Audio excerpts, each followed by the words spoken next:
Election میں جیسے بلے کا نشان چھیننے کے بعد پورا الیکشن لوٹا، خان کو جیل میں ڈالا، طاقت کا مظاہرہ کیا، گولیاں چلی، انہوں نے عوام خوفزدہ ہو جائے گی یا کم از کم مایوس ہو جائیں گے، یہ یاد رکھیں لفظ. لیکن پاکستان کی عوام نہیں مایوس ہوئی. انہوں نے پھر دھمکیاں شروع کر دیں، جی کرش کریں، کالا دم کرنے، ڈبل رد عمل. فیصل واڈا جیسے لوگ بار بار روز چھوڑ دیتے ہیں، روز وہ بھی تھکتے نہیں ہیں اس طرح. حالات یہ ہیں کہ خیبر پختونخوا میں سہیل افریدی پر جو الزامات لگائے جا رہے ہیں، دیکھیں یہ معاملہ جو گورنر راج کا ہے، اس کا نتیجہ کیا نکلتا ہے. ذوالفقار علی بھٹو نے یہ کام کیا تھا جو ایک بڑا ٹرننگ پوائنٹ تھا پاکستان کی 40 سال کی سیاسی نقشے میں. بلوچستان میں عوامی نیشنل پارٹی اور جمعیت علماء اسلام کی حکومت تھی. صوبہ سرحد تھا، اس وقت KP نہیں ہوتا، نیشنل عوامی پارٹی جو تھی وہ حکومت بنا چکی تھی. مرکز میں ذوالفقار علی بھٹو تھا. حالات بالکل وہی جو آج ہے. اس وقت جو لیڈر عبدالعلی خان، ساتھ عطا اللہ مینگل، میر بخش تھے، خیر بخش مری تھے، یہ صوبائی خود مختاری چاہتے تھے. ذوالفقار علی بھٹو مرکز میں حکومت مضبوط چاہتا تھا، وفاق. اور آج ذرا سنیے گا آگے بلاول کی میں بتاتا ہوں آپ کو. کوشش ان کی کیا ہے، طاقت چھین لیں. نواب خیر بخش مری، عطا اللہ مینگل، ان پر الزامات لگائے انہوں نے کہ جی بلوچستان میں بڑا خطرہ ہے. عبدالولی خان پر لگائی جی سرحد کے لیے خطرہ ہے. اور الزام کیا تھے، افغانستان اور سوویت یونین قوم پرستوں کی مدد. جیسے آج آپ ہندوستان کا بیانیہ سنتے ہیں نا جی، ہندوستان سہولت کار ہے. ذوالفقار علی بھٹو نے دونوں صوبوں میں حکومتیں برطرف کی، گورنر راج لگایا کہ عوامی پارٹی دشمن سرگرمیوں، عوام ملک دشمن سرگرمیوں میں. بلکہ عراق کے سفارت خانے سے اسلحہ بھی پکڑ لیا انہوں نے کہ جی یہ بلوچ علیحدگی پسندوں کے لیے آتا ہے. اس وقت بھی فوج اور ISI کی وہی رپورٹیں تھیں. اور لوگ کون تھے وہ بھی بتاتا ہوں. پنجاب اور سندھ کے پھر دستے بلوچستان بھیجے اور آپریشن شروع کیا. وہاں مینگل قبائل نے مسلح مزاحمت شروع کی، بگٹی خاندان بھی تھا. تقریباً 10,000 لوگ اس میں مارے گئے. اور یہ آپریشن جنرل ٹکا خان جو قصائی آف بنگلہ دیش تھا اس کی نگرانی میں ہوا، فوجی آپریشن جو آج تک چل رہا ہے. اور ISI کا ڈائریکٹر جنرل کون تھا اس وقت؟ میجر جنرل غلام جیلانی، جس نے نواز شریف کو سیاست میں انٹری مار کے گود میں لیا. اور سپریم کورٹ کا چیف جسٹس کون تھا؟ وہ شخص حمود الرحمان، جس نے 1971 میں مشرقی پاکستان ٹوٹنے کی فوجی ناکامیوں کی حقائق کی رپورٹ دی. اب یہاں ریاستی بیانی کے مطابق اسے وہ قانونی جواز دے رہا ہے. ذرا اس بات کو سمجھیں کہ انہوں نے کیا وارداتیں کی اور آج اس کا بیٹا پوتا دو نواسا بلاول کیا کہہ رہا ہے وہ آگے چل کے بتاتا ہوں. یہاں انہوں نے اپنے لیے بہت بڑا گڑھا کھودا جو آج پھر ایک دفعہ کھودا. جیسے جنرل فیض کو 4 الزامات میں سیاسی سرگرمیاں، آفیشل سیکرٹ ایکٹ، سیکرٹ کی اختیارات استعمال کیا، 14 سال کی فوجی عدالت کی سزا. اور یہ سنانے سے پہلے اپنے لیے انہوں نے قانونی استثناء اسی لے لیا. اب انچارج تھا جنرل فیض کا کون؟ جنرل باجوہ. یعنی سارے عمل میں وہ شامل ہے کیونکہ 6 سال ISI کے ہیڈ یہ رہے. اب اس ساری لپیٹ میں بہت سے لوگ، کیونکہ ادارے میں اسی چیز کی بے چینی ہے کہ یہ عام طور پر جنرلوں کو سزا دینے کا سلسلہ نہیں. اس بار تو خوشی ہونی چاہیے، تحریک انصاف تو خوش ہے کہ یہ جو تائحات استثناء لیا گیا تھا اب ایک راستہ تو کھلے گا کم از کم کسی ایک جنرل کو سزا دینے کے بعد. نتائج اس کے آئیں گے کچھ مہینے بعد ہی، ظاہر ہے اس سے پہلے تو یہ اگر بھاگ نہ گئے ملک سے، ویسے تو بھاگ جاتے ہیں سارے. جنرل فیض کا بھی دیکھے قصور تھا، اس نے نواز شریف کو گاڑی میں بٹھا کے ملک سے فرار بھی تو کروایا تھا. آج اسی نواز شریف نے کمرے میں چھرا گھونپا. اب یہ فیلڈ مارشل کے ساتھ بھی نواز شریف یہی کرے گا، میری بات یاد رکھیں گے. انہیں بہرحال ابھی اپیل کا حق ہے، پتہ نہیں اپیل میں شاید چھوڑ ہی نہ دیں کیونکہ پہلے بھی پینشن ضبط کرتے تھے اور اس کے بعد اپیل میں چھوڑ دیتے تھے. لیکن اس کے اثرات آپ کو ضرور نظر آئیں گے کیونکہ سیاسی صورتحال میں جو میں نے ابھی بھٹو کی مثال دی، پیپلز پارٹی آج 28ویں ترمیم پہ صوبوں کی تقسیم پہ اعلان کر رہی ہے کہ یہ قومی استحکام کو خطرے میں. ذرا تاریخ کو بدلتا دیکھیں کیونکہ کراچی کو صوبہ بنانے کا اعلان کیا گیا تو پیپلز پارٹی اب مجبور ہو کے تحریک انصاف کے جڑنے کی بات بھی کر رہی ہے. انہیں اس وقت یقین نہیں ہے کہ خان انہیں معاف کر کے ہاتھ میں لائے گا. اسی لیے محمود اچکزئی جو کوشش کر رہے ہیں کیونکہ جو ملکی حالات ہے اس وقت پاکستان کے اور حکومت کے، یہ یقین کریں ایک عوامی احتجاج اور ایک لانگ مارچ کی اب صرف دھکے کی مار ہے. میں آپ کو اس کا دلیل اور ثبوت سے دیتا ہوں. جو حالات اس وقت پاکستان کے بن چکے ہیں، آپ صرف پچھلے 24 سے 48 گھنٹوں کی امن و امان کے حوالے سے صورتحال دیکھیں. کالعدم تنظیموں کی پاکستان کے حملوں میں 18 حملے ہوئے ہیں، 18 حملے، 12 سے زیادہ اس میں فوجی سیکیورٹی اہلکار مارے گئے، 5 زخمی، سیکیورٹی آلات اور تنصیبات کو بھی نقصان اور کالعدم تنظیموں کو بھی ٹھیک ٹھاک نقصان، کو بھی 25 مارے گئے. اب یہ ایک روٹین بن چکی ہے. یہاں اوسطاً 3 سے 5 شہری یا سیکیورٹی اہلکار تقریباً روزانہ جو ہے وہ شہید ہو رہے ہیں. بلوچستان سب سے بڑا فلیش پوائنٹ ہے. یہاں 5 مہینوں میں تقریباً 150 سے زیادہ حملے ہو چکے ہیں، FC پر، تعمیراتی پروجیکٹس پر، وہاں سیکیورٹی اداروں پر، کانکنی کے منصوبوں پر. مشرقی بلوچستان خاص طور پر جہاں سونے اور معدنیات کے ذخائر وہاں حملے ہو رہے ہیں. ٹوٹل حملے KP کے سارے ملائے تو 500 سے زیادہ حملے ہو چکے ہیں. جس میں 250-300 سے زیادہ پولیس سیکورٹی والے جو مارے گئے. اب آپ پاکستان کی تاریخ میں دونوں صوبوں میں یہ حالات دیکھیں کہ یہاں مسلح بغاوت کا ماحول بنا ہوا ہے. شمالی وزیرستان، باجوڑ، خیبر، ڈی آئی خان، وہاں کے حالات آپ کو پتہ ہے. ابھی فیصل آباد، پنڈی، لاہور میں 15 حساس مقامات پر بڑی دہشت گردی کوششیں جو وہ ناکام ہوئی ہیں، ورنہ خدا نخواستہ کامیاب ہوتی تو سوچے کس لیول پر یہ تباہی ہوتی. لیکن خدا نخواستہ یہ ہوگا تو ضرور لگے میں وہ کالا دن تنظیموں کے لوگ. پاکستان کے جو حالات ہیں اس میں دیکھیں، آپ کو بغیر کوئی لمبی چوڑی فگرز بتائے میں ایک آسان طریقے سے بتاؤں. پاسپورٹ، یہ جو سفری ڈاکومنٹ آپ کو بظاہر نظر آتا ہے، اسی سے اندازہ ہوتا ہے کہ کسی ملک کے اندر استحکام، معیشت، وہاں کی گورننس، اعتماد، یہ اس کا آئینہ ہوتا ہے پاسپورٹ. اسے ملک کی عزت اسی لیے کہتے ہیں. پاکستان کے پاسپورٹ کو دنیا کیا سمجھتی ہے، ملک پر کتنا اعتماد کرتی ہے، ریاست کتنی مستحکم ہے، معاشی حالات کیا ہے، عالمی حالات کیا ہے، جمہوریت، انسانی حقوق، یہ ساری چیزیں آپ پاسپورٹ سے دیکھتے ہیں. مطلب تعلیم، صحت، خوشحالی سمیت کہ یہ کتنا مضبوط ملک ہے انٹرنیشنل معیشت میں، مارکیٹ میں. دنیا سرمایہ کار تب بھروسہ کرتے ہیں کہ امن و امان ہے، زندگی آسان ہوگی. ان کے شہریوں کے پاس نوکری ہے، کاروبار ہے، بے روزگاری نہیں ہے، بھوک نہیں ہے، خانہ جنگی نہیں ہے.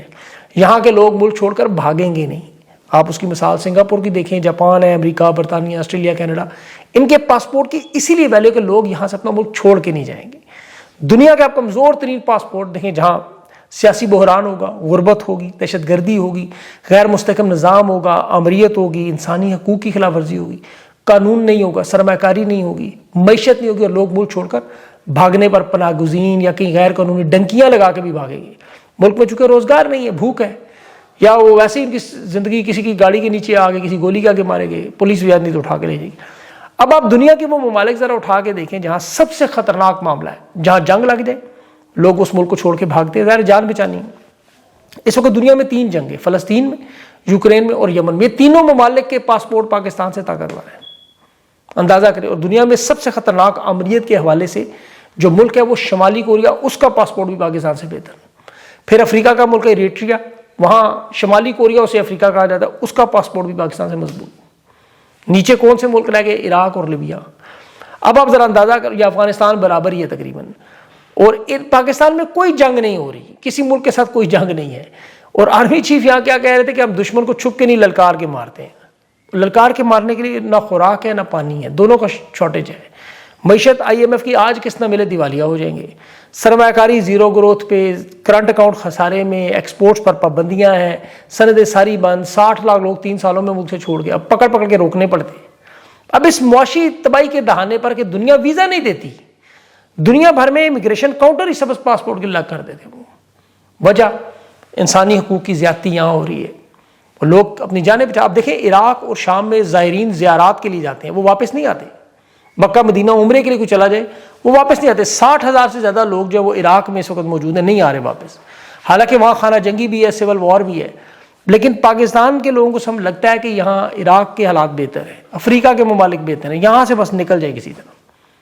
اور اس کی وجہ اس کے ذمہ دار ہے. میں بہت بڑی بات کر رہا ہوں. دیکھیں یہ جو ڈونلڈ ٹرمپ، مغرب اور یورپ نے پاکستان کے ساتھ جو بدترین سلوک کیا، یہ بدترین سلوک کیا تھا کہ انہوں نے فیلڈ مارشل جی شہباز شریف کی حکومت، ان کی حمایت کی، ان کو سامنے لے.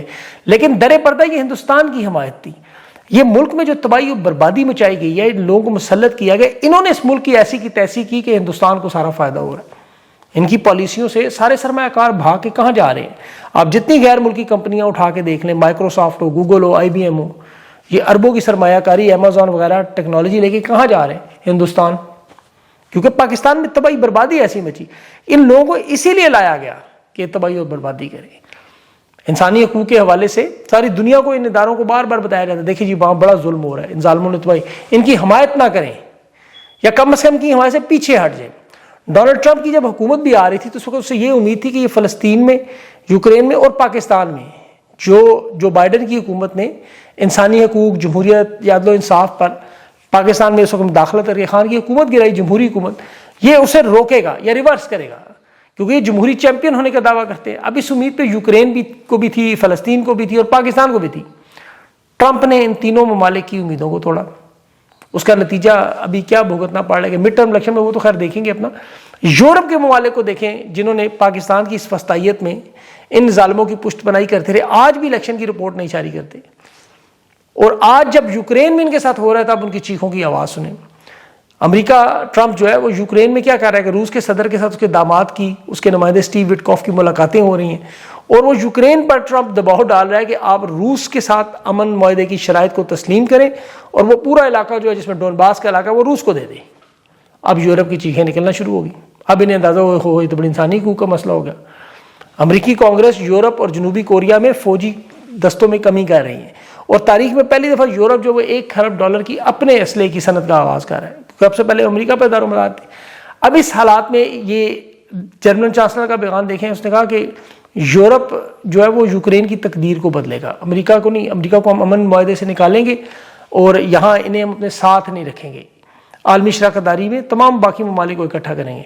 اب یہی یورپ جب بات پاکستان پہ آئے تو یہ الیکشن کی رپورٹ جاری نہیں کرتے، کوئی انسانی حقوق کے حوالے سے انہیں آگاہ کیا جائے وہ اس پہ بولتے نہیں، کیونکہ کہتے ہیں ہمارے ملک کے مفاد میں نہیں ہے۔ یہ تو اوورسیز پاکستانیوں کی جو کمپین چلتی رہی پوری دنیا میں، پارلیمنٹس میں وہ دباؤ ڈالتے رہے، تو یہ مجبور ہوئے۔ آج ان کا جو نمائندہ ناروے کے سفیر ایمان مزاری کے کیس میں سپریم کورٹ پہنچ گیا کہ اس کیس کو دیکھنا چاہتے ہیں۔ یہ بہت بڑی جیت ہے اس حوالے سے کہ چلیں ان کی آنکھ تو کھل گئی، انسانی حقوق کی زیادتی پر کم از کم ایمان مزاری کے لیے بول پڑے، بولے تو۔ اب ایمان مزاری ان کے خاوند ہادی علی چٹھا پر آپ کو پتہ ہے بے بنیاد جھوٹا پیکا کا کیس ہے، جو انسانی حقوق پر وہ پختونوں پر، بلوچستان کے لوگوں پر، پاکستانیوں پر جو مظالم ہے اس کی آواز بنتی ہیں۔ ناروے کے یہ سفیر آگے، لیکن میں سوچ رہا تھا کہ یورپی یونین ہو یا امریکی برطانوی ہو، یہ کسی ماڑے موٹے صحافی کے لیے نہیں آتے۔ عمران ریاض پاکستان کی تاریخ میں سب سے بڑا ظلم برداشت کرتا رہا، ارشد شریف پاکستان کی تاریخ میں شہید ہو گیا، لیکن نہ برطانیہ، نہ امریکہ، نہ یورپی یونین کوئی نہیں آیا۔ اغوا پاکستانی صحافی ہوتے رہے، جلا وطن ہوتے رہے، مسنگ پرسن بناتے رہے، لیکن ان کی طرف سے کبھی ان کے سفیر نہیں آئے عدالتوں میں۔ اس پہ مجھے عمران ریاض کا اپنے پروگرام میں یاد ہے، میرے ساتھ اس نے بات کی تھی کہ جب یہ ہمیں کہتے ہیں ہم غیر ملکی ایجنٹ ہیں، ہم دشمن ہیں، لیکن کبھی کوئی غیر ملکی ہمارے پیچھے نہیں آیا، انہیں کبھی ہم سے کوئی سروکار نہیں رہی۔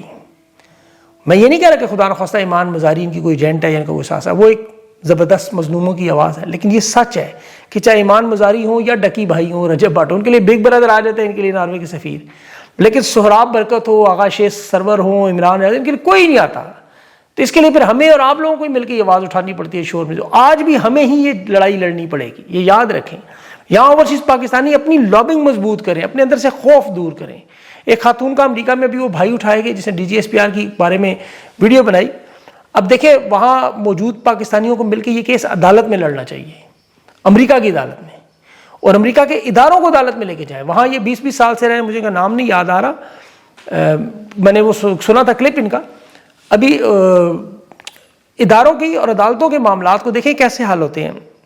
ابھی آسٹریلیا کی سابق چیف جسٹس سے میری ملاقات ہوئی، انہوں نے ایک بڑا اہم نقطہ بیان کیا کہ جو اوورسیز آپ لوگ موجود ہیں وہاں آپ اپنے ممالک میں جب اس طرح کی ٹرانس نیشنل ریپریشن ہو تو صدر اور وزیر اعظم کو عدالت میں لے کے جائیں، پھر دیکھیں قانون کیسے چلتا اپنا کام کرتا ہے۔ تو اس پر غور و فکر کریں۔